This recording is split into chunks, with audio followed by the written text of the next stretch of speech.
भोपाल हिंदी भवन में आर्थराइटिस गठिया रोग की जानकारी के लिए रह्यूमेटोलॉजी एसोसिएशन द्वारा आर्थराइटिस गठिया रोग जागरूकता शिविर का आयोजन किया गया, जिसमें गठिया रोग विशेषज्ञ द्वारा बताया गया किस तरह से सावधानियां रखें और यह रोग किस उम्र में हो सकता है।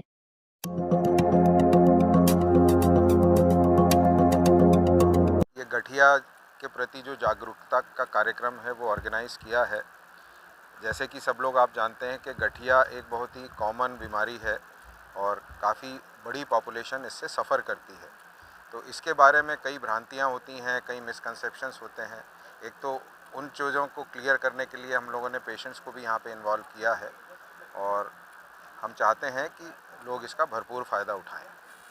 तो इसमें हमने बहुत सारे पेशेंट जो आर्थराइटिस के पेशेंट हैं या जो उनके रिलेटिव्स हैं, उनको इसके बारे में बहुत सारी जानकारियाँ दी जाएंगी। बीमारियों के बारे में, बीमारी कैसे होती है, कैसे उसका जांच होती है और कैसे उसका इलाज होता है। जो लोगों के मन में तरह तरह की भ्रांतियाँ होती हैं इसके बारे में, गठिया के बारे में, वो सब रिजॉल्व करने की कोशिश करेंगे। तो कहीं ना कहीं देखने मिलता है इसका इलाज वो काफ़ी लोग इलाज कराते हैं लेकिन फ़ायदा शून्य के बराबर रहता है, तो आखिर क्यों नहीं मिल पा रहा लोगों को? नहीं, ऐसी बात नहीं है, क्योंकि ये करीब गठिया की जब हम बात करते हैं तो करीब 100-125 तरह का गठिया होता है। तो कुछ गठिया होते हैं जो बहुत ही माइल्ड होता है, जो उम्र के हिसाब से होता है, जिसमें कई बार दवाइयों की भी ज़रूरत नहीं पड़ती, और कुछ गठिया ऐसे होते हैं जिसमें दवाइयाँ बहुत लंबे समय तक चलती हैं। अभी मॉडर्न साइंटिफिक वर्ल्ड में इस समय इतनी दवाइयाँ हैं और इतने तरह के इलाज हैं कि मैं नहीं समझता कि कोई भी गठिया है जो लाइलाज है। पर हाँ, इसका जो इलाज होता है बहुत लंबा चलता है और कई बार दवाइयाँ बदलने की ज़रूरत भी पड़ती है। ठीक है, पर ऐसी कोई भी गठिया बीमारी नहीं है इस समय जिसका इलाज नहीं है। सर, वर्तमान में अभी ये बीमारी कितने उम्र से चालू होती है? गठिया के बारे में सामान्यतः लोग ये समझते हैं कि ये वृद्धावस्था की बीमारी है, पर ऐसा नहीं है।